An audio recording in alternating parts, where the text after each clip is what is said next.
travaillais dans une société financière à New York, avec un groupe de personnes très intelligentes. Et j'avais un patron brillant que j'admirais beaucoup. Je suis allé voir mon patron et je lui ai dit que j'allais créer une entreprise de vente de livres sur Internet. Il m'a emmené faire un long promenade dans Central Park. Il m'a écouté attentivement et m'a finalement dit que c'était une très bonne idée. Mais ce serait une idée encore meilleure pour quelqu'un qui n'avait pas déjà un bon travail. On peut avoir un emploi, une carrière ou une vocation. Et si vous arrivez à trouver un moyen d'avoir une vocation, vous avez touché le jackpot, parce que c'est ça le plus important.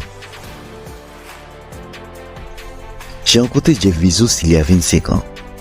Il m'a dit: Dave, je veux que tu investisses dans mon entreprise. Qu'est-ce que tu fais? Je vais lancer une librairie dans mon garage. Je vais la mettre en ligne. Les gens vont acheter en ligne. Et je vais expédier depuis mon garage. Mais si tu investis en moi, Dave, un jour, je serai l'homme le plus riche du monde. Je ferai plus de 100 milliards de dollars. Tout d'abord, les 100 milliards de dollars n'existaient pas. Il y a 25 ans, statistiquement, ça n'existait pas. Le pays n'avait pas 100 milliards de dollars. Notre dette nationale n'était pas de 100 milliards de dollars. Et ce type me dit qu'à 26 ans, il serait l'homme le plus riche du monde. Parce qu'il a un garage sur Internet. C'était sa vérité. Mais il ne le savait pas. Et moi non plus. La différence entre lui et moi qui se moquais de lui est que lui s'applaudissait déjà en se disant: au bon moment et de la bonne manière, je vais gagner le plus possible, le plus vite possible. Et moi, je me disais qu'il n'y avait aucune chance que cela devienne une grosse affaire.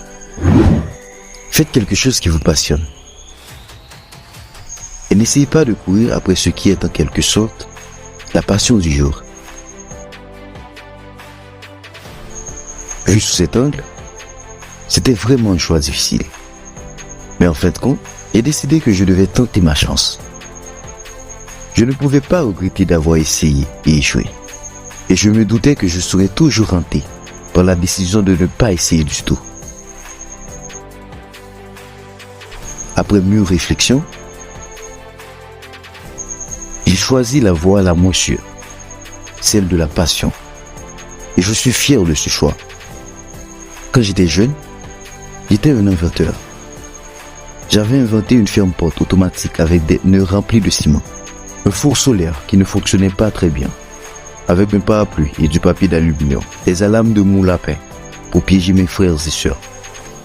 J'ai toujours voulu être un inventeur, et elle voulait que je suive ma passion. Il y a une phrase militaire que j'aime particulièrement, et qui dit: la lenteur est douce, et la douceur est rapide. J'avais vu cela dans tous les projets que j'ai entrepris. Les genres de choses qui vous permettent vraiment de progresser. Vous savez que vous avez certains dons dans la vie et vous voulez en profiter. Mais je pense que mon conseil sur l'adversité et le succès serait d'être fier. Non pas de ses dons, mais de son travail acharné et de sa réussite. Mais dans votre travail acharné et vos choix, vous savez, le genre de don que vous avez, vous savez, vous pouvez être très bon en maths. C'est peut-être très difficile pour vous, c'est une sorte de don. Mais il faut s'entraîner à faire des maths, à passer à l'étape suivante. Cela peut être très stimulant et difficile, et demandant beaucoup de sueur. C'est un choix. Vous ne pouvez pas vraiment être fier de vous parce qu'ils vous ont été donnés. Vous pouvez être reconnaissant et les remercier. Mais c'est aussi un choix. Vous avez choisi de faire des choses difficiles. Ce sont des choix dont vous pouvez être fier. Vous voulez choisir? Nous pouvons tous choisir l'histoire de notre vie. Et ce sont nos choix qui nous définissent, pas nos dons. Tout le monde dans cette salle a de nombreux dons. J'ai de nombreux dons. Vous ne pouvez jamais être fier de vos dons, parce que ce sont des dons qui vous ont été donnés. Vous êtes peut-être grand. Vous pouvez être très bon en maths. Vous pouvez être extrêmement belle ou beau. Ou, vous savez, où ce sont de nombreux dons. Mais vous ne pouvez qu'être fier de vos choix. Parce que ce sont les choses que vous faites quand vous agissez. Et l'un des choix les plus importants que chacun d'entre nous a, vous le savez tous aussi bien que moi. Vous pouvez choisir une vie d'essence et de confort. Ou une vie de service et d'aventure.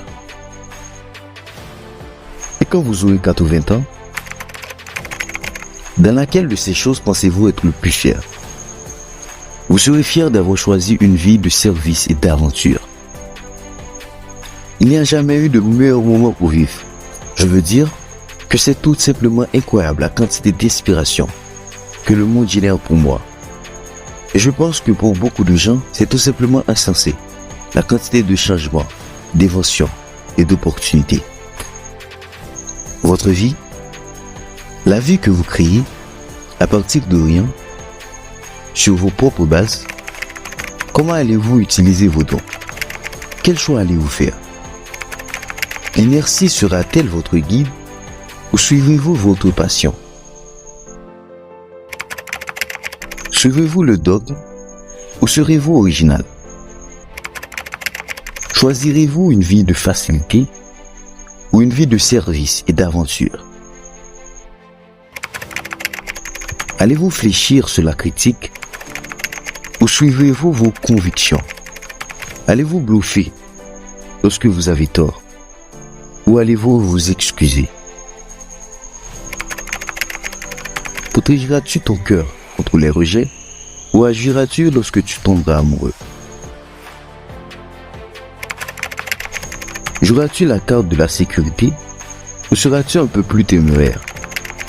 Dans les moments difficiles, abandonnerez-vous ou vous acharnerez-vous? Serez-vous un cynique ou un bâtisseur? Serez-vous malin ou dépendant des autres?